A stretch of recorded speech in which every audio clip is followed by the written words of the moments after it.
ఆకలి అయితే ఉండట్లేదు. ఎన్ని పిల్లలు వేసుకున్నా కానీ ఆకలి అసలు ఉండట్లేదు. కానీ సంజయ్ అమ్మ గారికి చెప్పాక జూబు గారు అందరూ ఈయన కోసం ప్రార్థన చేస్తున్నారు. వినపడతలేదండి. గట్టిగా చెప్పమ్మా, గట్టిగా చెప్పు. మైక్ దగ్గరికి రామ్మా శోభాది.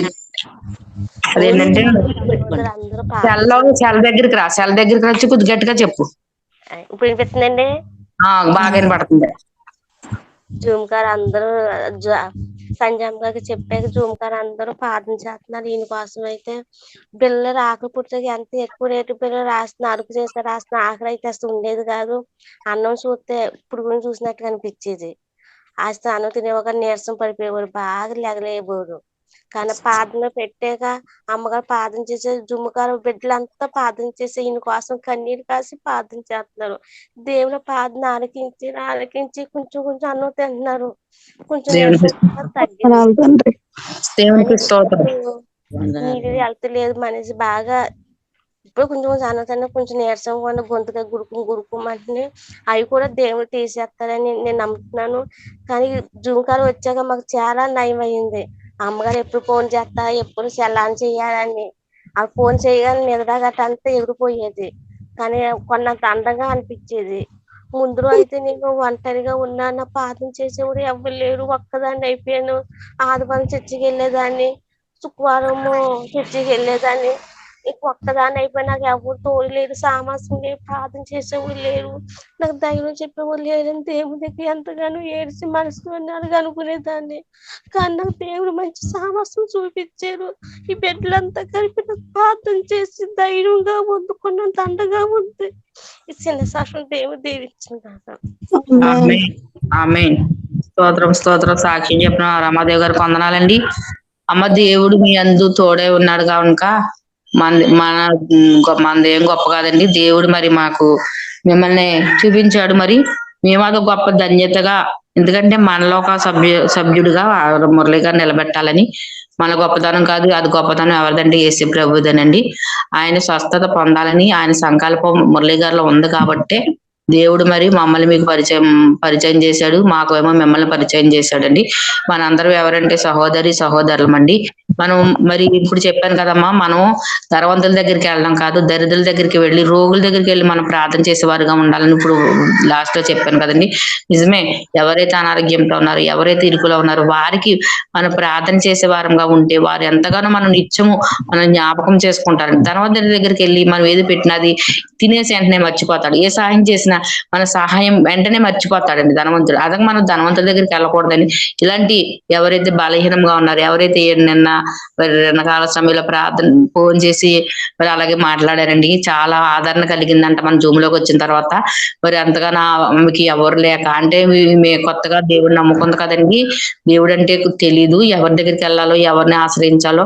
మరి ఎవరైనా తెలిసిన వారు ఉంటేనే కదా మనం దేవుడి దగ్గరికి వెళ్ళగలమని ఆవిడ ఆలోచించుకుని మరి ఇంట్లోనే భార్య భర్తలు ఇద్దరికి కూడా దేవుడు అంటే తెలియదండి అసలు.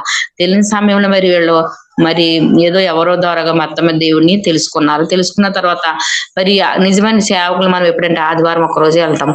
ఆదివారం వెళ్ళి ప్రార్థన చేయండి అయ్యగారు అంటాము. చేస్తారండి, చేయరని అనరు. సేవకులు ప్రార్థన చేస్తారు. కానీ సేవకులు మరి విస్తారమైన మరి సంఘం ఉంటది కదండి, వాళ్ళకి ఎన్నో మంది ఉంటారు కదా. మరి ఒక సేవకులకి మరి అసలు బిజీ అండి, ఖాళీ ఉండదు. అలాంటి సేవకుల మధ్య వెళ్ళినప్పుడు మరి వీరు ఎంతగానో ప్రభా ఇదిగో మరి మాకు మరి ఎవరికి చెప్పుకో మా బాధ అని అడిగినప్పుడు మరి దేవుడు మన జూమ్ కాల్ మీటింగ్ చూపించాడండి వాళ్ళకి, మురళి గారికి. ఆ జూమ్ కాల్ మీటింగ్ కి ఆవిడ నేను ఎప్పుడు లింక్ వస్తుందని ఎదురు చూస్తూ ఉంటదండి. ఒకవేళ లింక్ పంపకపోతే ఫోన్ చేసేది, అమ్మగారు ఇంకా లింక్ పంపలేదు ఏంటని. మరి లింక్ పంపిన వెంటనే వచ్చేద్దండి జూమ్ లోకి. ఆ దేవుడు ఆమె విశ్వాసాన్ని మరి పరీక్షించకుండా ఆమె ఇంకా మరి కన్నీటితో ప్రార్థన చేస్తుంది, కన్నీటితో సాక్ష్యం చెప్పింది కదమ్మా. ఆవిడకి ఇంకా ఆయనలో ఉన్నాయంట. దేవుడు కూడా మరి ఒక రోజు మాట్లాడాడు కదండి జోషువా గారితో. ఆయనకి ఇంకా పూర్తి సంపూర్ణ ఆరోగ్య బలం వచ్చేలాగా, కిడ్నీలు బాగా అయిపోయేలాగా, మరి ఆ కిడ్నీలో ఉన్న ఇన్ఫెక్షన్ అని తీసేసేలాగా ఆయనకి ఆహారం కొద్దిగా భోజనం చేస్తున్నారంట. ఇంకా కొంచెం గొంతులో కూరమంటుందంటండి, నీరసం తగ్గేలాగా. ఇంకా మాకు పూర్తి సంపూర్ణ ఆరోగ్య బలం వచ్చి దేవుని స్తుతించేలాగా మన అందరం ఇంకా ముందు ప్రార్థనలో పెడదామండి. ఆయన కోసం మీరందరూ కూడా అనుదిన ప్రార్థనలు జ్ఞాపకం చేసుకున్నందుకు ఉంటాము. కానీ తల్లి గర్భం దేవుని చిత్తం లేకుండా, దేవుని ప్రమేయం లేకుండా తల్లి గర్భం నుండి మనం రాలేదండి. మనం ఎలాగొచ్చామో దేవుని చిత్తంలో మనం ఉన్నాము కాబట్టి దేవుడే మన తల్లి గర్భమును అన్ని నిర్మించాడండి. అవి బైబిల్ రిఫరెన్స్ మీకు వివరంగా చూపిస్తానండి. మరి మొదటగా కీర్తన 51:5 చూసుకుందామండి.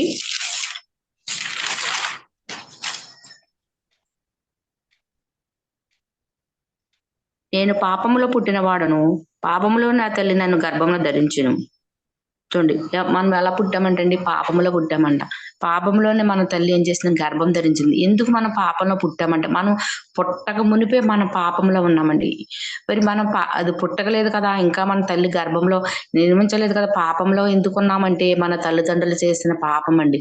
మన తల్లిదండ్రులు మనం ఎలా కన్నారంటే పాపంలోనే కన్నారు. వారు చేసిన పాపాన్ని బట్టి వారు ఇద్దరు మరి పరపర సంబంధం వల్ల మనం బయటకు వచ్చాము. అంటే తల్లి మన గర్భంలో ఉన్నప్పుడే మనం పాపంలో ఉన్నామండి. అందుకే దేవుడు ఏం చెప్తున్నాడు, మన పాపాలను రక్షించడానికి ఆయన వచ్చి ఉన్నాడు. అంటే నేను ఏ పాపం చేయలేదు కదా నాయన, నేను మరి పరిశుద్ధురాలని అని మనం అనుకుంటే తప్పండి. ఎందుకంటే మనం ఉదయం లేచిన దగ్గర నుండి మళ్ళీ రాత్రి పండుకునేంత వరకు ఎన్నో పాపాలు కంటి ద్వారాగా, చూపు ద్వారాగా, మరి మనం చేసే పనుల ద్వారాగా, మరి మనం మాట్లాడే మాట ద్వారాగా, మనం ప్రవర్తన ద్వారాగా, మన నడవడిక ద్వారాగా, వెళ్ళవలసిన త్రోవకు మనం వెళ్లకుండా వేరే చోటుకి వెళితే అదే పాపం అండి. కంటితో చూసిన చూపు కూడా పాపం అండి. మనం ఏదైనా మనం చేసే పనిని బట్టి కూడా పాపం. నోట్లోంచి వ్యర్థమైన మాటలు వస్తే, మరి పరిశుద్ధమైన మాటలు కాకుండా వ్యర్థమైన మాటలు కూడా వస్తాయి, అది పాపమేనండి. నేను ఏ పాపం చేయలేదు కదా నాయన, మరి నేను ఎందుకు పాపాత్ములని మనం ఎప్పుడు కూడా మనం తగ్గించుకుని, ప్రభువా నేను పాపిని, నన్ను క్షమించు నాయన, నా పాపం నుండి నన్ను విడిపించు నాయన, మనం ప్రతిరోజు పాపం చేసుకోవాలి. ఎందుకంటే నేను పాపములో పుట్టినవాడును. దావీదు మహారాజు చెప్తున్నాడు, దావీదు మహారాజు అని తగ్గించుకుని, ప్రభువా నేను పాపంలో పుట్టాను, మరి నా తల్లి నన్ను పాపంలోనే కన్నది అని చెప్పుకున్నాడు. తల్లి ఎలా కందంటే పాపంలో, మన తల్లిదండ్రులు కూడా మన పాపంలోనే కన్నారు. అందుకే మనం పుట్టుకతోనే పాపులమండి. మనం ఏమనుకుంటున్నామంటే మనం పాపులం కాదు కదా, మనం పరిశుద్ధులం కదా, మనం ఎప్పుడు కూడా అనుకోకూడదండి. ఎందుకంటే మనం తల్లిదండ్రులు చేసిన పాపాన్ని బట్టి మనం వచ్చాము కాబట్టి మనం పాపులమండి. దేవుని సందులో మన పాపాలు ఎప్పుడైతే ఒప్పుకుంటామో, దేవుని దగ్గర మనం ఎప్పుడైతే మరి ఇదవుతామో, దేవుడు మనల్ని పాపాల నుండి విడిపిస్తాడండి. మనం ఏంటంటే దాచుకోకూడదు పాపాలు, మనం ఒప్పుకోవాలి. దావీదు మహారాజు పాపం చేశాడు. ఒకనొక సమయంలో ఆయన మరి ఎంతో పరిశుద్ధుడండి, అయినా సరే అపవాది ఆయనలో ప్రవేశించి ఆయన పాపంలో పడవేసింది. పాపంలో పడవేసినప్పుడు ఆయన పాపాన్ని జయించలేకపోయిన స్థితిలో ఉన్నప్పుడు దేవుణ్ణి ఎదుట పాపం చేసి ఒప్పుకున్నాడండి, కప్పుకోలేదండి, ఒప్పుకున్నాడు. దేవానని పాపిని, ఇదిగో నేను ఇలా పాపం చేసి ఆయన కన్నీరు కార్చండి. ఆయన కార్చిన కన్నీరు పరుపు తేనంతగా కన్నీరు కార్చి పడ్డాడండి. మనం కూడా ఈ రోజు మరి కన్నీరు కార్చి దావీదు వల్ల మన పాపాలను ఒప్పుకోకుండా మనం మరి దావీదు చేసిన మరి తప్పును మనం చేస్తున్నాం. దావీదు ఒక తప్పే చేస్తాడని బైబిల్ గ్రంథం. మనమైతే దినదినము అనేకమైన తప్పిదములు చేస్తున్నామండి. తప్పిదములు చేస్తున్నాం, కానీ దావీదు వల్ల మనం మరి దేవుని దగ్గర ఒప్పుకోలేకపోతున్నామండి. దేవుని దగ్గర వచ్చి తన ప్రాయశ్చిత్తం పడ్డాడండి. నా పాపాలు క్షమించిన ఆయన, నేను ఇదిగా పాపం చేశానని ఒప్పుకున్నాడు. మనం దావీదు వల్ల ఒప్పుకోలేకపోతున్నామండి. ఎందుకంటే చేసిన పాపాన్ని మనం కప్పిపెట్టేసుకుంటున్నాం, దాచేసుకుంటున్నాం. నేను ఎవరు చూడలేదు కదా అనుకుంటున్నాం. మరి బంధువులు ఇరుగు పొరుగు వారు, మన భర్త, మన బిడ్డలు అందరి దగ్గర మనం దాచుకోవచ్చు, కానీ దేవుని దగ్గర దాయలేమండి. మనం చేసిన ప్రతి పని కూడా ఆయన పైనుంచి చూస్తున్నాడు. అయ్యో నా బిడ్డ ఈ పాపంలో ఉంది, అయ్యో నా బిడ్డ వేదనలో ఉందని దేవుడు కన్నీరు కారుస్తున్నాడు. మన కోసం దేవుడు కన్నీరు కారుస్తున్నాడు. ఎందుకంటే మనం ఆయన బిడ్డలమండి. ఇప్పుడు మన బిడ్డలు, మన గర్భమును పుట్టిన బిడ్డలు ఏదైనా వేదనలో ఉంటే మనం సంతోషిస్తామా చెప్పండి ఒకసారి? సంతోషించలేం. ఎందుకంటే మన కుమార్తె, మన బిడ్డలు, మన రక్త సంబంధం వ్యాధుల్లో ఉన్నారని తల్లి ఎంతగానో, మన తల్లిదండ్రులు ఎంతగానో బాధిస్తారండి. మనం బాధలో ఉంటే దేవునికి ఇష్టం కాదమ్మా. ఆయన ఎంతగానో బాధపడుతున్నాడు. ఆయన మరి ఏంటంటే, ఎందుకంటే ఈ బాధలు అంటే మనం పరీక్షించడానికి, మనలో సహనం చూడడానికి, మన ఓర్పును పరీక్షిస్తున్నాడు. నా కుమార్తె తట్టుకుంటుందా, తట్టుకోలేదా? నా కుమార్తె నన్ను వెంబడిస్తుందా లేదా? మరి చదువుకున్న బిడ్డలకు టీచర్స్ ఎగ్జామ్స్ పెడతారండి. ఎందుకు ఎగ్జామ్స్ పెడతారంటే వాడు ఎగ్జామ్స్ లో పాస్ అవుతాడా లేదా అని. వాడు పాస్ అవుతేనే ముందుకి నడిపిస్తారండి టీచర్స్. వేరే క్లాస్ లోకి వేయిస్తారు. వాడు ఎగ్జామ్స్ పెట్టకుండా వాడు వేరే క్లాస్ లోకి వెళ్ళిపోతే వాడికి టాలెంట్ ఎలా తెలుస్తుందండి? తెలియదు కదా. అందుకే దేవుడు కూడా మనల్ని పరీక్షిస్తున్నాడు. మనం పరీక్షలో నెగ్గితేనే దేవుడు మన ఆత్మలకు, మన కుటుంబానికి శాంతి, ఆశీర్వాదాలు ఇస్తాడండి.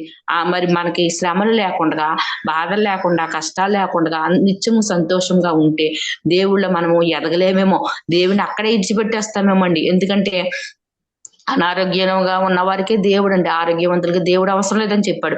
మరి అనారోగ్యం కలగజేయకపోతే మనకు బాధలు మనం ఉంచకపోతే మనం దేవుని తెలుసుకుంటాం కానీ నిర్లక్ష్యంగా ఉంటాం. దేవుని పట్టుకునే వారంగా ఉండం, ప్రార్థన చేసే వారంగా ఉండమండి మనం. అందుకే దేవుడు మనకు ఒకనొక సమయంలో మనకి ఎన్నో కష్టాలు పెడతాడమ్మా. కష్టాలు వచ్చినాయని మనం కుమిలిపోవద్దు, మనకి ఆ నిందలు వచ్చినాయని అవమానపడవద్దు, బాధపడవద్దు. ధైర్యంగా ఉండి యేసుప్రభు చెప్పాడు, ధైర్యంగా భయపడకూడి, మీరు ధైర్యంగా ఉండండి అని చెప్పాడు. మన ప్రతి దానికి భయపడవద్దు. ప్రతి దానికి దేవుని దగ్గర సమాధానం ఉందండి. సమాధానం గలవారులారా నా యొద్దకు రండి అని చెప్పాడు దేవుడు. అంతేగాని మనం భయపడిపోతూ ఇతరులను భయపెట్టేస్తూ అయ్యో నా దేవుడు అసమర్థుడని అలాంటి మాటలు మన నోటికి రానివ్వద్దు. ఆ మాటల ద్వారా మనం పాపం చేస్తున్నాం.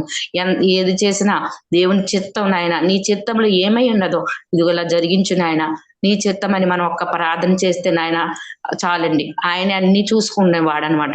అలాగే ఇంకో వచనం చదువుకుందామండి. 22వ కీర్తన ఎవరైనా చదివించవచ్చు. 9-10. గర్భం నుండి నన్ను తీసిన వాడవు నువ్వే కదా. నేను నా తల్లి సన్యపానం చేయుచుండగా నీవే కదా నాకు నమ్మిక పుట్టించితివి. గర్భవాసినైనను మొదలుకొని నాకు ఆధారము నువ్వే. నా తల్లి నన్ను కన్నది మొదలుకొని నా దేవుడవు నువ్వే. చాలమ్మా చాలు. చూడండి ఇక్కడ దావీదు మహారాజు ఏం చెప్తుందంటే, గర్భము నుండి నన్ను తీసిన వాడు నీవే. మన తల్లి గర్భం నుండి మనం ఏమనుకుంటున్నామంటే తల్లి నన్ను కనేసింది, నా తల్లిదండ్రులు నన్ను కని ఇక్కడ భూమి మీద ఇచ్చారు అని కాదండి. మరి మనము దేవుని సంకల్పంలో లేకపోతే మనం పుట్టేవారం కాదండి. మనం దేవుని సంకల్పంలో ఉన్నాం కాబట్టి మనం పుట్టామండి. ఇక్కడ ఏం చెప్తున్నారు దావీదు మహారాజు, గర్భం నుండి నన్ను తీసిన వాడు నీవే కదా. గర్భం నుండి తీసింది ఎవరమ్మా? దేవుడే మనల్ని తీశాడండి. నీవే కదా. నేను తల్లి యొద్ద స్తన్యపానములు చేయుచుండగా నీవే కదా నాకు నమ్మిక పుట్టించింది. తల్లి పాలు ఎలా తాగాలో పుట్టిన బిడ్డకు తెలుస్తుందండి. అట్టి జ్ఞానం ఇచ్చింది కూడా పుట్టిన బిడ్డకు. తల్లి పాలు తాగాలని జ్ఞానం ఇచ్చింది కూడా నువ్వే కదా, నాకు నమ్మిక పుట్టించావు అని చెప్తున్నాడండి. అలాగే తల్లి వాసిన అయినది మొదలుకొని నీవు నాకు ఆధారము. తల్లి దగ్గర ఉన్నప్పుడే నువ్వు ఆధారం. ఎవరంటే మనం ఏమనుకుంటాం, మన తల్లి మనకు జన్మనిచ్చింది కదా, మన నడక నేర్పిస్తుంది, తినిపించడం నేర్పిస్తుంది, ఆటపాటలన్నీ నేర్పిస్తుందని మనం అనుకుంటాం. కానీ తల్లి వాసన అనేది మొదలుకొని నీవే ఆధారం. మనకు ఆధారం ఎవరంటే దేవుడే. కానీ ఆ సమయంలో మనకు తెలియదండి దేవుడు మనలా పుట్టించాడు, దేవుడు ఇలా మరి మనకి ఇలాగా ఆశ్రమించాడు మనకు తెలియదు ఆ వయసులో. నా తల్లి నన్ను కన్నది మొదలుకొని నా దేవుడు నీవే. చూడండి ఎంత బాగా చెప్తున్నాడు. నా తల్లి నన్ను కన్నది మొదలుకొని మన దేవుడు ఎవరంటమ్మా? దేవుడే, ఆయనేనండి.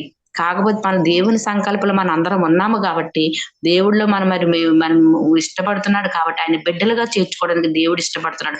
కానీ మనం ఏం చేస్తామంటే ఆయన బిడ్డలుగా ఉండడానికి ఒకనొక సమయంలో దూరం అయిపోతున్నాం. ఒకనొక సమయంలో ఆయన ఎవరు మనకు తెలియనట్టుగా ఉంటున్నాం. ఎక్కడికైనా వెళ్ళినప్పుడు ఆయనకి సాక్షిగా ఉండలేకపోతున్నాం. ఎందుకంటే యేసుప్రభు నమ్ముకున్న వారంటే చులకన ఈ లోకంలో. మనలో కూడా మరి మనుషులు అలా చులకనగా చూస్తారేమో, మనలో కూడా మరి మన అసహించుకుంటారేమో అనేసి మనమేం చెప్తున్నాం, మన తండ్రిని పక్కన పెట్టేసి మనం పరిచయం ఎవరిని చేస్తామంటే ఒక ధనవంతులను, ఒక మరి హోదా ఉన్న వారిని, అలాంటి పలుకుబడి ఉన్న వారిని మనం జ్ఞాపకం చేసుకుంటాం. మేము ఫలానా వ్యక్తులమండి, ఫలానా వారి భార్యనండి అని చెప్పుకుంటాం. కానీ మేము నిజమైన క్రైస్తవులండి, నేను క్రైస్తవుల బిడ్డనండి, నేను దేవుడిని నమ్ముకున్న స్త్రీనండి మనం సాక్ష్యం చెప్పుకోలేము. ఎందుకంటే మన దేవుడిని మనం పక్కన పెట్టేస్తున్నాం. మనం ఎవరిని మనుషులు నమ్ముకుంటున్నాము. దేవుడు చెప్తాం మనుషులు నమ్ముకున్నట్టుకంటే యెహోవాను నమ్ముకోవడం మేలని చెప్పాడు. మనం ఎవరు నమ్ముకోవాలంటే దేవుడినే నమ్ముకో. ఎక్కడికైనా దేవుని మాట, దేవుని సాక్షిగా నిలబడాలి. ఎలా చెప్పాలంటే నేను క్రైస్తవురాలనండి, నేను దేవుడు నమ్ముకున్నానండి, నా దేవుడి సహాయం చేశాడు, తల్లి గర్భం నుండి నన్ను నిర్మించింది దేవుడేనండి. ఎవరి నోటంట మాట రాదు. నా తల్లి నన్ను కన్నది, నా తల్లి నన్ను కన్ని పెంచింది, నా తల్లిదండ్రులు నన్ను చదివించారు, నా తల్లిదండ్రులు నాకు ఉద్యోగం వచ్చేలా చేశారు, నా తల్లిదండ్రులు నన్ను పోషించారు. ఈ మాటలు చెప్పుకుంటాం కానీ దేవుని ఎక్కడ కూడా మనం కనపరచలేదు. ఎప్పుడు ఇక్కడ చెప్తున్నాడు, తల్లి గర్భం నుండి పడక మునిపే ఆయన నిర్మించానంటే, తల్లి గర్భంలో ఉండక మునిపే మన దేవుడు ఎవరంటే దేవుడు యేసయ్యనండి. ఇక్కడ చెప్తున్నాడు, నా తల్లి నన్ను కన్నది మొదలుకు నా దేవుడవు నీవే. నా తల్లి కనేసి వదిలేసింది అంతే. మన తల్లి ఆ దేవుడు మనకి ఆనాడు నుంచి మనకి ఎవరైనా దేవుడు అంటే యేసు ప్రభువరే. మన ఆదరించిన తల్లి విడిచిన తండ్రి విడిచిన నేను ఇడువని నిన్ను ఎడబాయని అన్నాడు. తల్లి ఒక్కొక్క సమయంలో మనం విడిచిపెట్టొచ్చండి, మనల్ని వదిలివేసి తల్లిదండ్రులు మనం వదిలేసి ఎక్కడికైనా వెళ్ళొచ్చు చేయొచ్చు, కానీ మనల్ని నిత్యము అత్తుకునేది ఎవరంటే యేసయ్యనండి. మన తల్లిలా ప్రేమిస్తాడు, తండ్రిలా లాలిస్తాడు. మన కష్టం వచ్చినప్పుడు మనం కష్టం వచ్చినప్పుడు నేను తల్లికి చెప్పుకొని, తండ్రి నాకు అసలు తల్లిదండ్రులే లేరండి, నేను ఎవరికి చెప్పుకోను. నా యేసయ్య దగ్గరికి వెళ్ళి నేను చెప్పుకునేది ఏంటంటే, నా తల్లివైనా తండ్రివైనా నీవైనా ఆయన, నాకు తల్లిదండ్రులు లేరు, నేను దిక్కులేరులాగా ఉన్నాను. నా భర్తకు చెప్పిన అది అవమానం, నా భర్తకు చెప్పిన అర్థం చేసుకునే భర్త కాదండి. దానికి ఒకటి చెప్తే నాలుగింతలు ఇంకా నన్నే తిట్టే భర్త. అందుకు నేను ఎవ్వరికీ చెప్పుకోనండి. నా బాధ వచ్చినా, నా బిడ్డలకు విషయంలో కానీ, ఇదేంట్లో నాకు శోధన వచ్చిన నా తండ్రి దగ్గరికి వెళ్ళిపోతాను. నా తండ్రి దగ్గరికి వెళ్ళిపోయి, తండ్రి నేను నీ బిడ్డని ఆయన, అయ్యా నీ బిడ్డను తలగా ఉంచుతాను కానీ తోకగా ఉంచను అన్నావు కదా, ఏంటి నా పరిస్థితి? నేను తండ్రిని వేడుకుంటాను. నేను ఒక్కటే చెప్తాను, నా ఊహ తెలిసినప్పుడు నా తండ్రి ఎలా ఉంటాడో నాకు తెలియని స్థితిలో నా తండ్రి చనిపోయాడు ఆయన. ఇప్పుడు నా తండ్రివి నీవే నీ బిడ్డను ముట్టుకో తండ్రి, నీ బిడ్డను ఆదరించిన ఆయన. నాకు తండ్రి ప్రేమలో నేను పెరగలేదండి. తండ్రి అంటే ఏంటో తెలియని స్థితిలోనే నేను పెరిగాను. అలాంటి నా తండ్రి ఆనాటి నుండి కూడా ఈనాటి వరకు నా పరమ తండ్రి అంటే యేసయ్యనండి. నా తండ్రి గురించి నేను ఎప్పుడు సాక్ష్యం చెప్పుకోవడం, నా తండ్రి ఎలాంటి వాడో కూడా నాకు తెలియదండి. అలాంటి నాకు తండ్రి ఎవరంటే యేసయ్య ఒక్కడే. మన తండ్రి మనం కూడా మన తల్లిదండ్రులను దేవుడు చెప్పాడు, తల్లిదండ్రులు సన్మానించమన్నాడు, కానీ పూజించాలి. తల్లిదండ్రులు మనం ఆత్మీయ తల్లిదండ్రులు జ్ఞాపకం చేసుకోవాలండి. మనకి జన్మనిచ్చిన తల్లిదండ్రులు జ్ఞాపకం చేసుకోవాలి. కానీ అంతకంటే పరమ తండ్రి ఎవరంటే మన యేసయ్యనండి. మన యేసయ్యని మనం ఎప్పుడు కూడా అత్తుకునే వారిలా ఉండాలి. మనం ప్రేమించాలి. నా బిడ్డలు నన్ను ప్రేమిస్తే, తల్లిదండ్రులకు నిజమైన సంతోషం ఎప్పుడంటే అండి, తన బిడ్డలు మంచి ప్రయోజకులు అవుతే నా తల్లిదండ్రులు సంతోషిస్తారు కదమ్మా.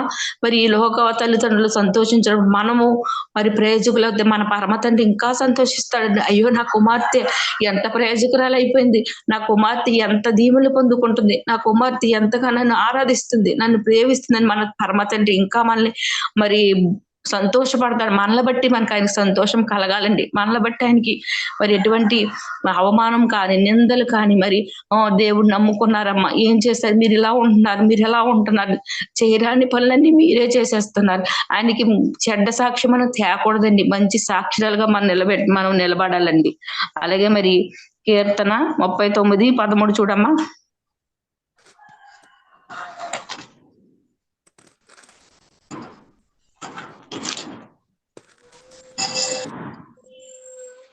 13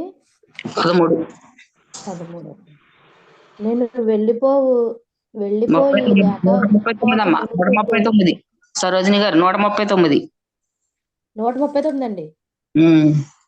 నా అంతరంగములను నీవే కలగజేసేదివి, నా తల్లి గర్భమందు నన్ను నిర్మించిన వాడు నీవే.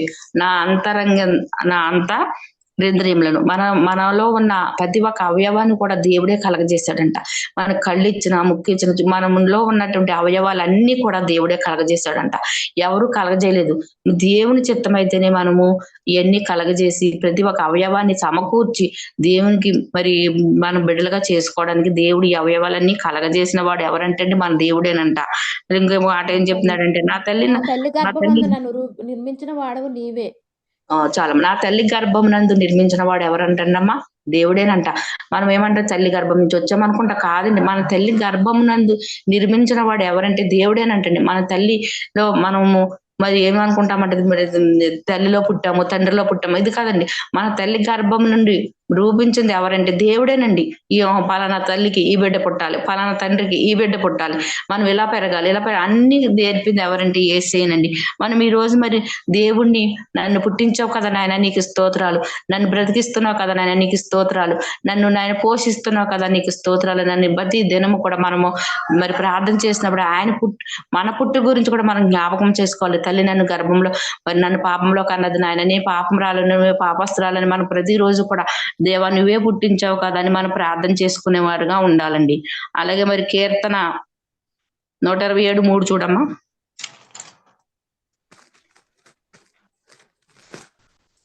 కుమారులు యెహోవా అనుగ్రహించు స్వాస్థ్యము, గర్భఫలం ఆయన ఇచ్చు బహుమానమే. చూడండి, కుమారులు ఆయన ఇచ్చు, కుమారులు అంటే యెహోవా అనుగ్రహించు స్వార్థ్యము. మన కుమారులు కావాలంటే మనకు దేవుడే ఆయన దగ్గర ఉందండి. గర్భఫలం ఆయన దగ్గర ఉంది. గర్భఫలం యెహోవా ఇచ్చు బహుమానము. మనకు బహుమానం కావాలంటే, గర్భఫలం కావాలంటే యేసే దగ్గరే ఉందండి. మన బహుమానం కోసం మరి గర్భఫలం కోసం ఎన్నో డాక్టర్ల దగ్గరికి వెళ్తారు ఎంతో మంది. మరి అక్కడ మందిస్తున్నారంటే ఎక్కడే మందిస్తున్నారు తిరుగుతారు, కానీ దేవుని దగ్గరికి వచ్చి గర్భఫలం అడిగి ఎవరు తక్కువ మంది మాత్రమే ఉంటారు. గర్భఫలం కావాలంటే మనం ఎవరి దగ్గర రావాలంటే యేసే దగ్గర రావాలండి. యేసే దగ్గరికి వచ్చి అడిగితే దేవుడు తప్పక గర్భఫలం ఇస్తాడు. మన గర్భఫలం ఇచ్చేది ఎవరంటే యేసేనండి.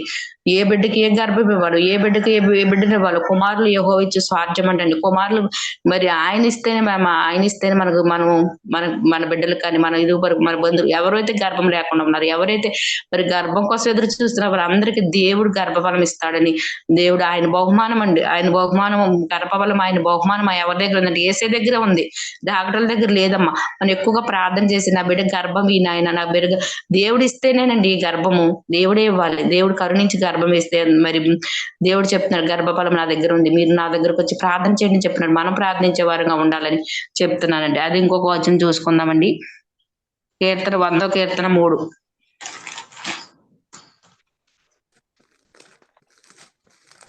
యెహోవాయే దేవుడని తెలుసుకోండి, ఆయనే మనల్ని పుట్టించెను, మనం ఆయన వారము, మనం ఆయన ప్రజలము, ఆయన మేపు గొర్రెలము. చూడండి, యెహోవాయే దేవుడని తెలుసుకోవాలి. ఎవరైనా తెలుసుకోవాలంటే యెహోవాయే దేవుడని తెలుసుకోవాలి. ఆయనే మనల్ని పుట్టించెను. ఆయనే మనం ఎవరు పుట్టించారమ్మా మనల్ని? ఆయనే పుట్టించాడు. మనం ఏం చెప్పుకుంటున్నాం? దేవుడు పుట్టించాడని చెప్పుకుంటున్నామా? మీ ఎవరమ్మాయి ఎవరు తాలూకా అని అడిగితే మన బిడ్డలు కూడా అంతేండి.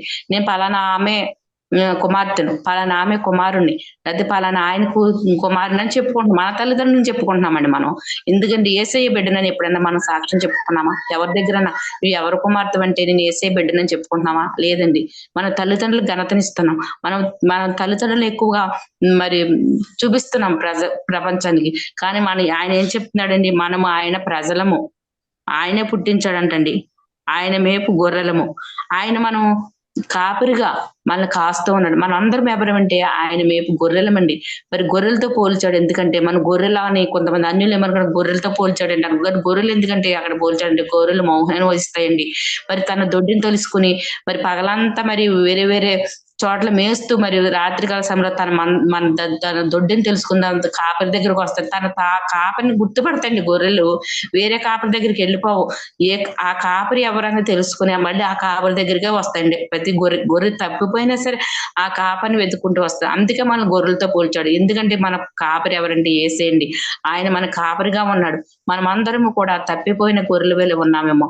మనం కూడా అయ్యో నా బిడ్డ తప్పిపోయిందని ఎంత వేదంతో వెతుకుతున్నాడు. వెతికినప్పుడు మనం ఎలా ఉన్నామంటే దొరికే వారంగా ఉండాలండి. పారిపోయే వారంగా ఉండకూడదు. సమీపంగా ఉండాలి కానీ దూరస్తులుగా ఉండకూడదు.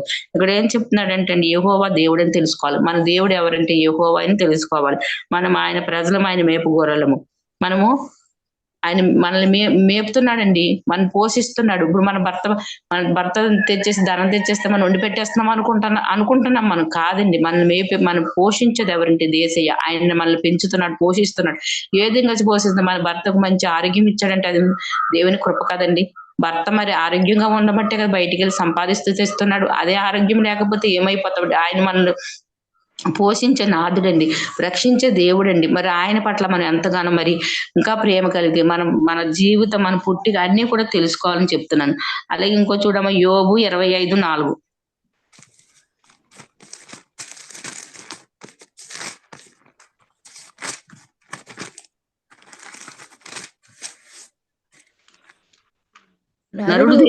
నరుడు దేవుని దృష్టికి నీతిమంతుడు ఎట్లు కాగలడు? స్త్రీకి పుట్టినవాడు ఆయన దృష్టికి ఎట్లు శుద్ధుడు కాగలడు? చాలమ్మా ఆయన చాలు, చాలమ్మా చాలు. నరుడు దేవుని దృష్టికి నీతిమంతుడు ఎట్లా కాదు. మనం అందరం ఎవరైనా నరులమండి, మానవులు. మనం చెప్పాను కదండి, మనం ఎలా పుట్టాము, తల్లిదండ్రుల బంధంతో పుట్టామండి. అంటే మనం పుట్టుకలోనే పాపం ఉంది. మరి నరుడు ఆయన దృష్టికి నీతిమంతుడు ఎలాగ అవుతాడండి? మన నీతిమంతుడమా? కాదండి. నీతిమంతులు ఎవరంటే యేసుప్రభు ఒక్కరేనండి. ఆయన ఎందుకంటే తల్లిదండ్రుల మరి సంబంధం లేకుండా పుట్టారు కాబట్టి, ఆయన పరిశుద్ధంగా పుట్టాడు కాబట్టి ఆయన నీతిమంతుడండి. మనం నీతిమంతులు కాదు. మనం ఏమని చెప్పుకుంటామంటే మన నీతిమంతులు అని చెప్పుకుంటాం, కానీ మన నీతిమంతులం కాదు. నరుడు ఇక్కడ చెప్పిన నరుడు దేవుని దృష్టికి నీతిమంతుడు ఎట్లు కాగలడు? నరుడు ఎలా వచ్చాడండి? పాపంలో పుట్టాడు, పాపంలో పెరిగాడు. చూపించాను కదా, మన తల్లి గర్భంలో మన పాపంలో ధరించింది. మరి పాపంలో పుట్టిన మనం ఎలా నీతిమంతులం అవుతామండి? స్త్రీకి పుట్టిన వాడు ఆయన దృష్టికి ఎట్లు శుద్ధుడు కాగలడు? స్త్రీకి పుట్టాం మనం, స్త్రీకి పుట్టినాం కాబట్టి మనం ఎలాగ పరిశుద్ధులం అవుతామండి? పరిశుద్ధుడు ఎవడంటే శుద్ధులం కాదండి. మనం పాపంలో ఉన్నాం. పరిశుద్ధుడు ఎవరంటే యేసుప్రభు వారు ఒక్కరే. ఎందుకంటే కన్య మరి గర్భం నుండి వచ్చాడు కాబట్టి. మన కన్య గర్భం నుండి రాలేదండి. మన తల్లిదండ్రులు చేసిన పాపాన్ని బట్టి వచ్చాం కాబట్టి మనం పాపులము, నిత్యము పాపంలో ఉన్నామండి మనం. అందుకే దేవుడు చెప్తున్నాడు ఇక్కడ ఏమంటున్నాడంటే, స్త్రీకి పుట్టిన వాడు తన దృష్టికి ఎట్లు శుద్ధుడు కాగలడు? మన స్త్రీకి పుట్టాం కానీ మన శుద్ధులం కాదు, మనం పాపులమండి. అందుకే మనం పాపమును నిడిపించడానికి ఆయన మరి మన కోసం వచ్చి ఉన్నాడండి. అయ్యో మా బిడ్డలు పాపంలో పుట్టారు, పాపంలో పెరిగారు, పాపంలో జీవిస్తున్నారు. వీరు ఇలా జీవిస్తూ వీరు విధులేస్తే మనం నిత్యాగ్నికి వెళ్ళిపోతారని, నరకానికి వెళ్ళిపోతారు. అట్టుగా వెళ్ళడానికి ఇష్టం లేదు కాబట్టి ఆయన పరిశుద్ధుడిగా వచ్చి మనల్ని కూడా ఏమన్నాడంటే, మీరు పరిశుద్ధులుగా ఉండండి, నేను పరిశుద్ధుడని మీరు పరిశుద్ధంగా ఉండండి. ఎందుకంటే మనలో పరిశుద్ధత లేదండి. మనం పాపంలో పుట్టాము, పాపంలో పెరుగుతున్నాం. అందుకని దేవుడు పరిశుద్ధంగా ఉండమన్నాడు. కానీ దేవుని మాటలు మనం పక్కన పెట్టేసి, దేవుని మాటలు నిర్లక్ష్యం చేసి, దేవుని మాటలు అసలు చెవిని పడినట్టుగా వినిపించుకోకుండా మన పాపంలో ఉంటే దేవుడు ఎంతగానో బాధపడతాడండి, ఎంతగానో వేదన చెందుతున్నాడు. అయ్యో నా బిడ్డని రక్షించుకున్నాను, నేను తల్లి గర్భం నుండి నిర్మించిన వాడిని నేనే కదా, మళ్ళీ తల్లి గర్భంలో పెట్టిన వాడిని పిండంగా నిర్మించినప్పుడు నేనే కదా, ఈ బిడ్డని ఇలాగా చూస్తున్నా, మరి ఎందుకు నాకు మీద తిరుగుబాటు చేసి, యెషయా గ్రంథం చెప్తున్నాను, నా బిడ్డలు నా మీద తిరుగుబాటు చేస్తున్నారు, నన్ను విడిచిపెడుతున్నారు అని ఎంతగానో వేదన పడుతున్నాడు. దేవుని వేదన పెట్టేవారుగా మనం ఉండద్దని, మన పుట్టి గురించి మరి కొన్ని మర్మాలు తెలియపరిచిన, అలాగే మనం ఎందులోంచి వచ్చాము, ఎలా వచ్చాము కూడా చెప్తానండి. ఆదికాండం 2:7 చూడండి అమ్మా. 2:7 దేవుడైన యెహోవా నేల మట్టితో నరుని నిర్మించి వాని నాసికారంధ్రంలోని జీవాయువు ఊదగా నరుడు జీవాత్మ ఆయను. దేవుడైన యెహోవా అదేనండి. ఇంకా చాలు 2:7 చాలమ్మా. చూడండి, అయితే భూమి నుండి 7:7 దేవుడైన యెహోవా నేలమట్టితో నరుని నిర్మించి దాని నాసికారంధ్రంలో జీవాయువు ఊదగా నరుడు జీవాత్మ ఆయను. మన ఎలా చేశాడండి మనల్ని? మట్టితో చేశాడండి. నరుడు మరి మట్టిని తీసుకుని మట్టి బొమ్మని చేసి, అది మట్టి అంటే మరి ఇప్పుడు మట్టి బొమ్మలు వస్తున్నాయి మనం చూస్తున్నాం కదండి. మట్టి బొమ్మలకి జీవం ఉన్నాయా? అవి మాట్లాడతాయా? చెప్పండి. మనం తెచ్చుకుని షోకేస్ లో అందంగా ఉంటాయని షోకేస్ లో పెట్టుకుంటాం. అలాంటి మట్టిని తీసి మనం మట్టిలోంచి వచ్చామండి. మట్టి వారము మనం. ఎవరమంటే మట్టి. మన శరీరం అంతా ఏంటంటే మట్టి. చూడండి, ఒక రోజు స్నానం చేసిన మన మరి మట్టి వస్తుందండి. మనం మట్టిలోంచి వచ్చాము. దేవుడు మట్టిలోంచి ముద్దని తీసి దానికి జీవాత్మ, ఆయన ఆత్మని అందులోకి ఊదుగా అది జీవాత్మ ఆయను అని చెప్తాను. మట్టిలోంచి వచ్చాము. ఈ మట్టి శరీరానికి మనం ఎంతగానో మరి ఆ క్రీమ్ రాసేసి, ఈ క్రీమ్ రాసేసి, ఆ సోప్ రాసేసి, ఈ సోప్ రాసి ఎంతగానో శరీరాన్ని మనం మరి పై దానికోసం మనం పాగులాడతాం. కానీ ఆత్మ, మనకు ఒక ఆత్మ ఉందండి. ఆత్మ ఎప్పుడైనా మనం మరి శుద్ధిని చేసుకున్నామా? ఆత్మను పరిశీలించుకున్నామా? ఆత్మని మరి మనం ఎలా ఉంచుకుంటున్నామండి? పరిశుద్ధంగా ఉందా మన ఆత్మ? మన ఆత్మ ఎలా ఉంది? మరి శరీరం కోసం అయితే అయ్యో శరీరం ఎందుకంటే ఒక రోజు మరి మనం శరీరాన్ని పట్టించుకోకపోతే వాసన వచ్చేద్దండి. అలాగని ఈ శరీరం కోసం ఎన్నో మరి ఆర్భాటాలు చేసేస్తున్నాం కదా. ఎంతగానో మరి శరీరం బాగుండాలని మరి ఆ లవ్లీలు, పేరే లవ్లీలు అవి ఎన్నో రాసుకున్నాం. మరి మన ఆత్మకు కూడా మరి కావాలి కదమ్మా. అంటే ఆత్మ కనిపించదు కాబట్టి, శరీరం కనిపిస్తుంది కాబట్టి మన శరీరానికి రాసుకుంటున్నామా? కాదండి. ఈ శరీరం మట్టిలో వచ్చింది, మట్టిలోనే కలిసిపోద్ది. మరి ఆత్మ ఎక్కడ? దేవుని అది కూడా చూపిస్తానండి. ఈ ఆత్మ మనం ఎప్పుడు కూడా పరిశీలించుకోవాలి, పరిశోధించుకోవాలి. ఆత్మ కూడా ఆహారం కావాలండి. ఆత్మ క్షీణించిపోకూడదు, ఆత్మ నశించిపోకూడదు, ఆత్మ సలారపోకూడదు. ఆత్మకి ఏం చేయాలండి? వెలుగుతో నింపాలి. మనం ఎందుకు ఆత్మని ఎలా వెలుగుతో నింపాలని అడుగుతున్నారు. నేను చెప్తున్నాను, ఆత్మకి ఎప్పుడు కూడా అనుదైన ఆహారం పెట్టాలి. ఆహారం అంటే మన శరీరం కోసం మన నిత్యం వండుకునే ఇష్టకరమైన రోజు ఒకటే కూర వండుకుంటామండి, అలా వండుకోం. ఎందుకంటే మనకి ఇష్టమైన కూర ఒక రోజు ఆ కూర, ఒక రోజు ఈ కూర, అలా వండుకుని తిన్నాం. ఆత్మ కోసం, మన శరీరం కోసం మనం ఇలా ఉంటున్నప్పుడు మరి మన ఆత్మ కూడా మనకి ఇది కావాలప్పుడు ఎలా చేయాలంటే అండి, ప్రతిరోజు వాక్యం ద్వారాగా, మరి పాటల ద్వారాగా, స్తుతుల ద్వారాగా ఆత్మకు ఆహారం అంటే ఇయ్యండి. ఆయన వాక్యం చదవడంలో, ఆయన వాక్యములు వినటంలో, ఆయన స్తుతించడంలో, ఆయన ప్రార్థన చేస్తూ రోజు ఇలాగుంటే మనం ఆత్మకు ఆహారం పెట్టేవారం అవుతామండి. ఏమీ చేయకుండా, మనం ఏం చేయకుండా మన పనిలో ఉండిపోతే ఆత్మ చల్లారిపోద్దాం, ఆత్మ నశించిపోద్ది, ఆత్మ నరకానికి వెళ్ళిపోద్దండి. అట్టిగా మనం ఉండకూడదు. ఈ శరీరం మట్టిలోంచి వచ్చిన శరీరం మట్టిలోనే కలిసిపోద్ది. కానీ ఆత్మకు దేవుని దగ్గర చేరాలంటే మనకు ఆత్మ ఎప్పుడు వెలుగుతూ ఉండాలి. నిత్యముది ఆత్మకు ఆహారం పెడుతూ ఉండాలండి. మరి అట్టిగా మనం ఉండకూడదని చెప్తున్నాం. అలాగే ఇంకొక వచనం చదువుకుందాం. యెషయా 49:15 చూడము.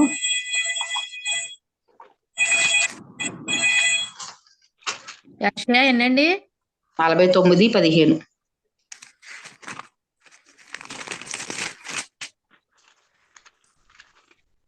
నీవు కుమారులు త్వరపడుచున్నారు. అదేనండి 49:15. స్త్రీ తన గర్భమున పుట్టిన బిడ్డను కరుడింపకుండా తన చంటి బిడ్డను మరుతున్నా అరేనా మరుతురు గాని నేను నిన్ను మరువను. చూడండి, స్త్రీ తన గర్భమున పుట్టిన బిడ్డను మరుచును గాని నేను నిన్ను మరుతున్నా. దేవుడు మరవడంట మమ్మల్ని నిత్యము కూడా కొనియాడుతున్నా. తల్లి మరిచినా తండ్రి మరచను, నేను మరువను.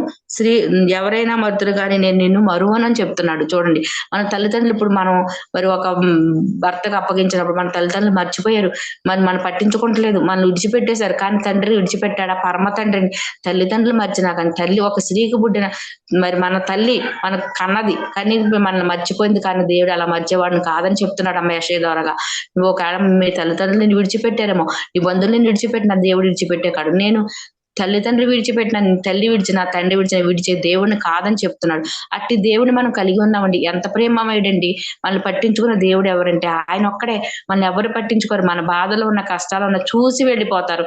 ఇంకా అవసరమైతే చులకన మాటలు మాట్లాడతారు, అవసరమైతే మనల్ని వేధిస్తారు, మన బాధిస్తారు, మన ఇబ్బందులు పెడతారు, కానీ మనల్ని పట్టించుకోరండి. అయ్యో నా కుమార్తె ఈ స్థితిలో ఉంది, నా కుమారుడు ఈ స్థితిలో ఉన్నాడు, నేను సహాయం చేస్తామని ఏ తల్లిదండ్రులు ముందుకు రారండి. వచ్చినట్టు వస్తారు, నటిస్తారు. వారి ప్రేమ నటనండి. కానీ మన యేసయ్య ప్రేమ నిత్యముండే ప్రేమ, శాశ్వతమైన ప్రేమ అండి. అయ్యో నా బిడ్డ ఇరుకులో ఉంది, ఇబ్బందులు ఉంది, మన ఆదరించే పరమ తండ్రి ఎవరంటే యేసయ్య ఒక్కడేనండి. ఆ యేసయ్య దగ్గరికి వచ్చి మన కష్టాలు మన అసలు అన్ని చెప్పుకుంటే ఆయన తప్పగా తీరుస్తాడు. మన కుమార్తె బాధలో ఉందని చెప్పుకుంటాడు. అలాగే మట్టిలోంచి వచ్చిన మనల్ని ఎలా నిర్మించాలని చెప్పిన మట్టిలోంచి వచ్చామండి. మనం ఏదో మన తల్లి గర్భాన్ని కనేసింది, నా తల్లి పెంచేసింది, నా తల్లి చేసిందని మనం గొప్పగా చెప్పుకుంటాం కాదండి. దేవుడు మరి మట్టి ముద్దను తీసుకుని మరి ఆ మట్టికి బొమ్మని చేసి దానికి జీవాత్మ, దేవుని ఆత్మ ఇవ్వకపోతే, దేవుని ఆత్మ అక్కడ ఉదకపోతే ఆ ఆదాము కలిగేవాడు కాదండి. నరుని సృజించిన ఎవరిని దేవుడు ఆకాశం నుండి చూసినప్పుడు ఆకాశం ఎలా ఉందంటే అండి, ఆకాశం నుండి భూమి కింద చూసినప్పుడు భూమి ఎలా ఉందంటే నిరాకారంగా ఉంది, చీకటిగా ఉందండి. దేవుడు మరి చూసినప్పుడు అప్పుడు దేవుడికి ఒక ఆలోచన వచ్చింది, భూమి ఇలా ఉండడం ఇష్టం కాదని దేవుని చిత్తంలో ఉంది కాబట్టి ఆ భూమికి మరి ఆ భూమిని ఏం చేశాడంటే చీకటిని, వెలుగును, సూర్యచంద్ర నక్షత్రములను, మరి అన్ని పశువులను, జంతువులను అన్నిటిని తయారు చేసిన తర్వాత ఆకాశ పక్షులను, మరి సముద్రములను, జలరాశులను అన్ని కలగజేసిన తర్వాత దేవునికి ఒక ఆలోచన వచ్చింది. ఇన్ని ఉన్నాయి కదా, ఒక నరుడు ఉంటే మంచిదని ఆలోచన కలిగండి. ఒక నరుని నిర్మించుదాం, ఒక నరుడు ఉంటే మంచిదని ఆలోచించుకుని అప్పుడు దేవుడు మట్టి ముద్దను తీసుకుని ఆ మట్టిలోంచి ఒక మరి జీవాత్మను ఒక నరుని చేశాడండి. ఆ నరుని ద్వారా ఆనాడు ఆదామును బట్టి మనం ఇప్పుడు ఈ రోజు ఆదాముకి మనకు తండ్రిగా కనిపిస్తున్నాడండి. దేవుడు చేసిన ఆదాము మరి దేవుడు వద్దన్న పని చేసి శాపగ్రస్తులయ్యాడు. మనం కూడా దేవుని ఆదాము వల్ల మరి ఆ అవ్వ వల్ల ఆదాముకు జతపరిచిన అవ్వను బట్టి ఆదాము గారు పాపంలో పడిపోయారండి. అవ్వమ్మ చేసిన పనిని బట్టి వారు శపింపబడ్డారు. ఆదాము మరి అవ్వమ్మ మాట విన్నాడు కాబట్టి శాపాన్ని గురి తెచ్చుకున్నాడు. ఆదాము గారు ఏం చేయాలంటే అవ్వమ్మ గారు పండు ఇచ్చినప్పుడు తినకూడదండి. ఈ దేవుడు మనకు చెప్పాడు కదా ఈ పండు తినొద్దని, మరి నువ్వెందుకు తింటున్నావు, నాకెందుకు ఇస్తున్నావు ఆదాము గారు నిలదీసి మరి అవ్వమ్మ గారు మాట వినకుండా ఉంటే ఆనాడు ఆ పండు తినేవారు కదా, శాపం శాపం తెచ్చుకున్నవారు కాదు. ఆ శాపం వల్ల మనము కూడా ఆ శాపాన్ని పొందుకున్న వారమై ఉన్నామండి. ఆదాము అవ్వలు చేసిన శాపము ఇప్పటికీ మనకి అలాగే ఉండిపోయిందమ్మా. ఆ చేసిన శాపాన్ని బట్టి మనం ఇంకా ప్రార్థన చేసిన ఆ శాపం తొలగించు నాయన, ఈ పాపం పడిపోకుండా చేయనని మనం ప్రార్థన చేసేవారుగా ఉండాలండి. మట్టిలోంచి వచ్చిన మనము మళ్ళీ ఎక్కడికి వెళ్ళిపోతామంటే చెప్తాను చూడండి. ప్రసంగి 12:7.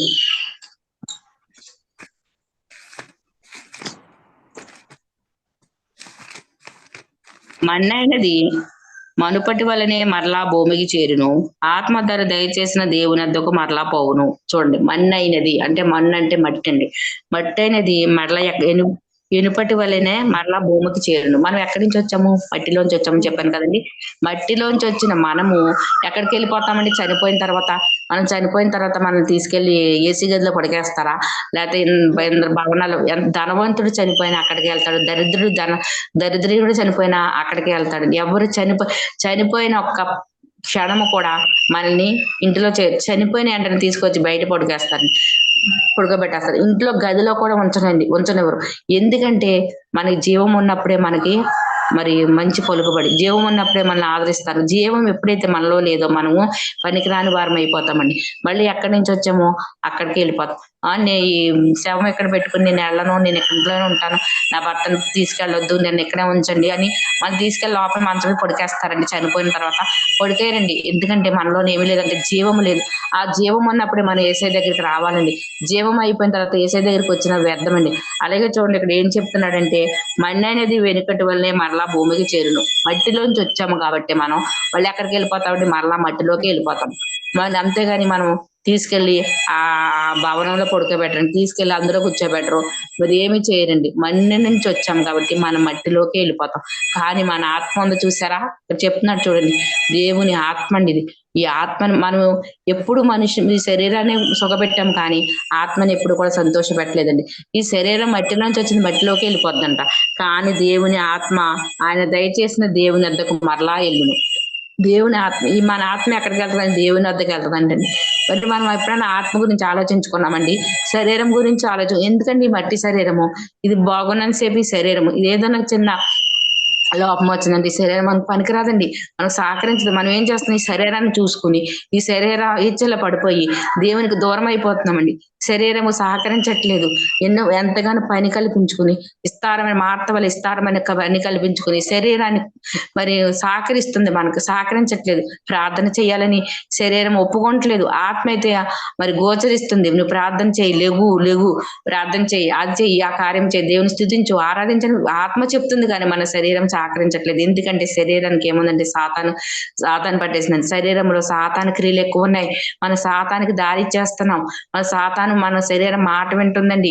ఈ శరీరానికి మరి భాగం కోరుకుంటుంది. ఈ శరీరం మట్టిలో కలిసిపోయిన శరీరానికి మనం ఎంత ప్రాముఖ్యత ఇస్తున్నాం కదా. ఈ శరీరము సుఖపడు అని చెప్తుందండి, కష్టపడమని ఇవ్వదు. సుఖపడు, ఎప్పుడు సుఖాన్ని కోరుకుంటది. పడుకో, రాత్రి వెళ్ళి ఆన్లైన్ ప్రేయర్కి వెళ్ళి వచ్చావు కదా పడుకో, లేకపోతే రాత్రి ప్రార్థనకి వెళ్ళి వచ్చావు కదా పడుకో అని కోరుకుంటుంది. కానీ మనం శరీరాన్ని సుఖపెట్టకూడదండి. శరీరం నలగబడితేనే ఆయనకి దగ్గర అవుతామంట. ఇరిగి నలిగిన హృదయం నాకు ఇష్టం అని చెప్పాడండి. మన హృదయాన్ని ఉరిగొట్టుకోవాలి. మనం ఎంతగానో దేవుణ్ణి కొనియాడబడాలండి. మనం అలా ఉంటేనే, మనం ఎలా వచ్చామని చెప్పాను, తల్లి గర్భం నుండి వచ్చేసామని మనం 20 వద్దమ్మా, మనం దేవుడి నుండి వచ్చాం, దేవుడి సంకల్పంలో ఉన్నాం కాబట్టి, దేవుని చిత్తంలో ఉన్నాం కాబట్టి మనం నిర్మించాడు భూమి మీద. అంతేగాని మనం ఎవరో చేసిన పని వల్ల, ఎవరో చేసిన దాని వల్ల మనం భూలోకానికి రాలేదు. దేవుని చిత్తంలో మనం ఉన్నామండి. దేవుని చిత్తంలో లేకపోతే ఈ రోజు మనుషులు ఎక్కడ ఉన్నారండి? మంచాల మీద ఉంటారు. ఈ టైంకి ఎక్కడ ఉన్నారమ్మా? మంచాల మీద ఉంటారు, నిద్రని బంధకంలో ఉంటారు. మరి వారు ఎంతగానో శరీరం సహకరించట్లేదు. కానీ దేవుని దయ మన యందు ఉండదు కాబట్టి మనందరం ఇలా జూమ్ కమిటీకి వచ్చామంటే ఎవరి చిత్తమండి? దేవుని చిత్తమండి. అయ్యా నీ చిత్తం ఎలా ఉంది కాబట్టి మేము ఇలా ప్రార్థన చేయగలుగుతున్నాం తప్ప మనదేమి లేదమ్మా. ఆయన చిత్తంలో మనం వాడబడుతున్నాం. అంత మానవ మాత్రమే, మనలో ఏమీ లేదు. ప్రతిదీ కూడా ఆయన సంకల్పం. నేను ఏ స్థితిలో ఉంచాలన్నా, నేను ఎలా ఆదుకోవాలన్నా, నేను ఎలా అత్తుకోవాలన్నా, నేను ఏ స్థితిలో ఉండాలని ఆయన చిత్తం అండి. దేవుడు ఒక్కొక్కడికి ఒక్కొక్క వరం ఇస్తాడంటే ఆ వరాన్ని మనం పొందుకునే వారంగా ఉండాలి, కానీ విడిచిపెట్టే వారంగా ఉండకూడదండి. ఎందుకంటే ఒక్కొక్కరికి ఒక తలంపులు ఇస్తాడు. ఆ తలంపుల నుండి ప్రార్థన చేసే తలంప, పాటలు పాడే తలంప, ఆరాధన చేసే తలంప, వాక్యం చెప్పే తలంప, వాక్యం చదివే తలంప, ఇలాగ కొంతమందిని కొన్ని రకాలుగా వాడబడేలా చేస్తాడు. ఆ వాడబడేదాన్ని మనం ఎలా చేసుకోవాలి? సద్వినియోగం చేసుకోవాలి. అంతేగాని పాడు చేసుకోకూడదండి. ఆ పాట పాడమన్నప్పుడు పాట పాడాలి, కానీ నాకు రాదులే, నాకు అసలు కంఠం బాగోదు, నాకు పాటలు రావు అన్న తలంపు మనకు ఉండకూడదు. ఎందుకంటే మన దేవుని హెచ్చించాలి. ప్రజలు ఏంటండి, మనకు బాగుంటే మనం దగ్గరకు వస్తారు, మనకు ధనం ఉంటే మన దగ్గరకు వస్తారు, మనకు హోదా ఉంటే మన దగ్గరకు వస్తారు. దరిద్రుల దగ్గరికి మనం వెళ్తామమ్మా. ఎవరైనా లేని వాళ్ళ స్థితిలో ఉంటే ఎవరు రారండి. మనం కూడా అంతే. ఏం చేస్తామంటే డబ్బు ఉన్నవారిని ప్రేమిస్తున్నాము, హోదా ఉన్నవారిని ప్రేమిస్తున్నాం. అట్టిగా మనం ఉండకూడదండి. మనం ఎవరి దగ్గరికి వెళ్ళాలంటే లేమిలో ఉన్న వారి దగ్గరికి, కష్టాల్లో ఉన్న వారి దగ్గరికి, ఎవరైతే మరి మరణ పడకల మీద ఉన్నారో వారి దగ్గరికి వెళ్ళి వారికి ఓదార్పు మాటలు చెప్పే వారంగా ఉందామండి.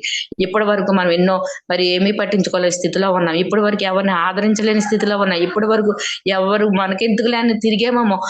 ఇప్పటి నుంచి మనం అలా ఉండొద్దండి. ఎందుకంటే ఎవరైతే కష్టాల్లో ఉన్నారు, ఎవరైతే ఇరుకులో ఉన్నారు, ఎవరైతే బాధల్లో ఉన్నారు, ఎవరైతే వారి దగ్గరికి వెళ్ళి వారి ప్రార్థన అవసరత కోరితే వారు ప్రార్థన చేసే వారంగా ఉందామండి.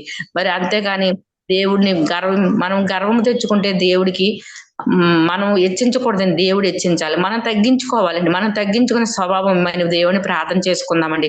మనం ఎప్పుడైతే హెచ్చించుకున్నామో దేవుడు మనని తగ్గిస్తాడు. మనం హెచ్చించుకునే వారంగా ఉండొద్దు. మనం ఎంత మరి ఉన్నప్పటికీ కూడా ఆస్తి ఉన్నా, పలుకుబడి ఏమున్నా కానీ మనం యేసే దిశలో కేవలము మనము ఆయనకి ఏమీ లేని వారమండి. దేవుడు మన కోసం మనము దరిద్రులం అవ్వకుండా ఉండాలని, మనం బలవంతులు అవ్వాలని ఆయన దరిద్రుడు అయ్యాడండి మన కోసం. నేను చూడండి ఒక్కసారి మరి ఆయన పుట్టినప్పుడు మరి జ్ఞానులు ఏం చేశారు? బంగారం తెచ్చారని మనం తెలుసుకున్నాం కదమ్మా. బంగారం తెచ్చిన వాళ్ళందరూ యేసుప్రభువు ఎప్పుడైనా బంగారం వేసుకున్నారమ్మా? ఒక ఉంగరం కానీ, ఒక చైన్ కానీ, ఏదైనా ఆయన అలంకరించుకున్నట్టు ఫోటోలో మనం చూసామా? ఎందుకంటే ఆయనకి విలువైన వస్తువులు కోరుకోలేదండి. ఆయన ఒక బంగారం తెచ్చారని బైబిల్లో చెప్తున్నారు కదా.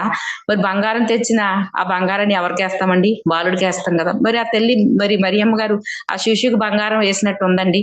ఎప్పుడైనా బంగారు వస్తువులు ధరించాడు? కనీసం ఆయన మరి వేసుకునే వస్త్రాలను చూడండి ఎంత హీనంగా ఉన్నాయి. మనం అంటే మీకు ఎలా తెలుసండి అని మీరు మన ప్రశ్నించేవారుగా ఉండొచ్చు. కానీ ఎలా తెలిసింది? మనం చూస్తున్నాం ఆయన దృశ్యాలు, ఆయన టీవీల ద్వారాగా మరి సినిమాల ద్వారాగా మనం చూసినప్పుడు ఆయన వస్త్రాలు ఎలాగ ఉన్నాయండి? ఆయన ఎలా ఉంటారండి మనిషి? అంత తగ్గించుకునే స్వభావం ఆయనకున్నప్పుడు మనం కూడా తగ్గించుకునే స్వభావం ఉండాలి కదమ్మా. మనలాగా ఖరీదైన బట్టలు వేసుకోలేదు, మనలాగా మరి ఖరీదైన దుస్తులు ధరించలేదు, మనలాగా ఖరీదైన వస్తువులు పెట్టుకోలేదు, మనకలాగా మరి మేకప్ అవ్వలేదు. ఆయన ఎంత హీనంగా ఉన్నాడు, ఎంత దీనస్థితిలో ఉన్నాడు చూడండి అమ్మ ఒకసారి.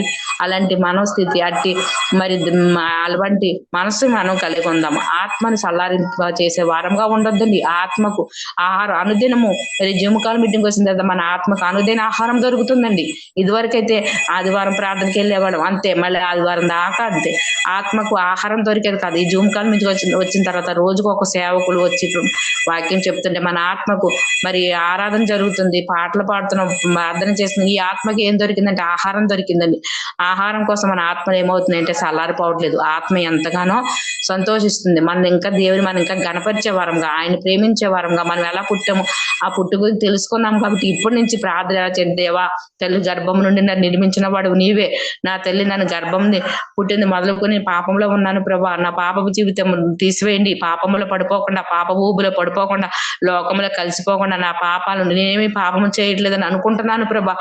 నేను జన్మంలోనే పాపంలో పుట్టాను ప్రభా. ఇప్పటి నుంచి ప్రార్థన చేసుకునే వారంగా మనం అందరం ఉందామండి. ఇట్టి వాక్యం దేవుడు దీవించి ఆలకించును గాక. ఆమేన్. ఆమేన్. స్తోత్రం స్తోత్రం స్తోత్రం. అలాగే మన మధ్యన సత్యనారాయణ గారు సత్యనారాయణ గారు జర్నీలో ఉంటారు. ఈయన సత్యనారాయణ గారు.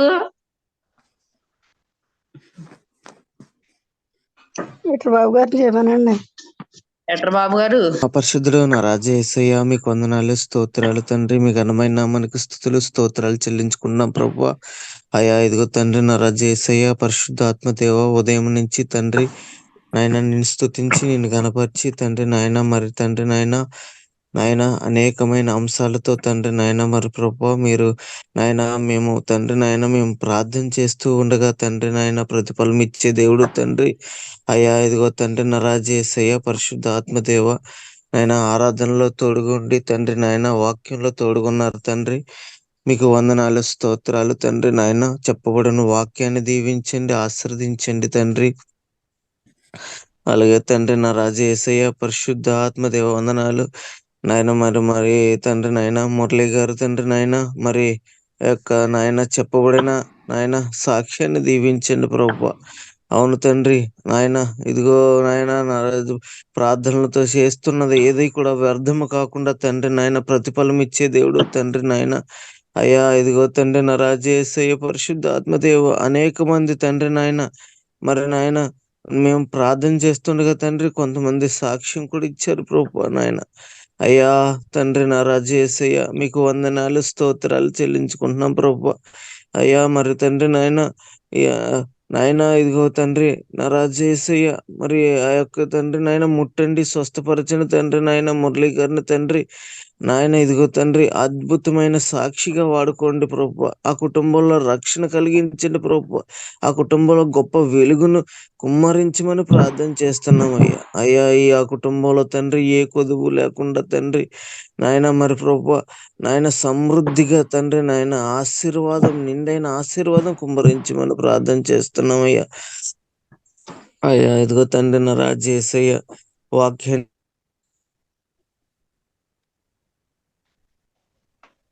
కట్ అయిపోయిందండి. తండ్రి వాక్యానుసారంగా నడుచుకుని మాకు గొప్ప భాగ్యాన్ని కలిగించమని ప్రార్థన చేస్తున్నాం అయ్యా. అయ్యా ఇదిగో తండ్రి నా రాజా యేసయ్య నాయన మరి అనేక మంది తండ్రి నాయన మరి ప్రభు నాయన ఇదిగో తండ్రి నా రాజా యేసయ్య ఇంకా రావడానికి సహాయం చేయండి తండ్రి నాయన. మీకు వందనాలు స్తోత్రాలు తండ్రి నాయన. మరి సంఘాలను దీవించండి తండ్రి నాయన. మరి ఆశీర్వాదంగా ఈ రోజు మరి ఇక్కడ మరి కాకినాడ పట్టణం రాబోతున్నారు ఆయన. మరి ప్రయాణంలో తోడుగుండండి తండ్రి, దీవించండి, ఆశీర్వదించండి ఆయన. మరి సంటిబాబు గారు వాక్య నాయన ఆ చర్చిలో తండ్రి నాయన మరి ప్రార్థన జరుగుతూ ఉండగా నాయన మరి అక్కడ గొప్ప కార్యము చేయమని ప్రార్థన చేస్తున్నాం. మరి నాయన ప్రభు ప్రతి వాక్యంలోనూ ప్రతి నాయన ప్రయాణంలో తండ్రి నాయన ఈ రోజు తండ్రి నాయన మీరే తోడుగుండి నడిపించమని ప్రార్థన చేస్తూ తండ్రి నాయన ఇదిగో తండ్రి మరొకసారి ప్రార్థన చేస్తూ నాయన ఇదిగో చేసిన ప్రతి అంశాలు కూడా తండ్రి మరొకసారి మీరు జ్ఞాపకం చేసుకుని నాయన ఇదిగో తండ్రి ప్రతిఫలం ఇచ్చి నాయన ఇదిగో జూమ్ లో ఉన్న ప్రతి ఒక్క బిడ్డ పేరు పేరున తండ్రి మంచి ఆశీర్వాదము శక్తిని బలాన్ని దయచేయమని నాయన ఇదిగో తండ్రి నా రాజా ఈ నాయన మేము తీసుకున్న ఈ ఆశీర్వాదం తండ్రి నిండుగా తోడయ్యుండి మళ్ళీ నాయన ఉదయకాలంలో నాయన మళ్ళీ నాయన మేమందరము కలుసుకునే భాగ్యాన్ని కలిగించమని యేసు పరిశుద్ధ నామములో అడిగి వేడుకొంచున్నాం తండ్రి. ఆమేన్. మన తండ్రి అయిన ప్రేమ యొక్క కుమారు యొక్క పరిశుద్ధాత్మీయుడైన సహవాసం మనకిప్పుడు తోడై ఉండి నడిపించును గాక. ఆమేన్. యేసు రక్తమే జయం, యేసు రక్తమే జయం, యేసు నామం సంపూర్ణ విజయం, అపాధి క్రియలకు అంతనాశనం కలుగును గాక. యేసు రక్తముకే జయం. ఆమేన్ ఆమేన్ ఆమేన్.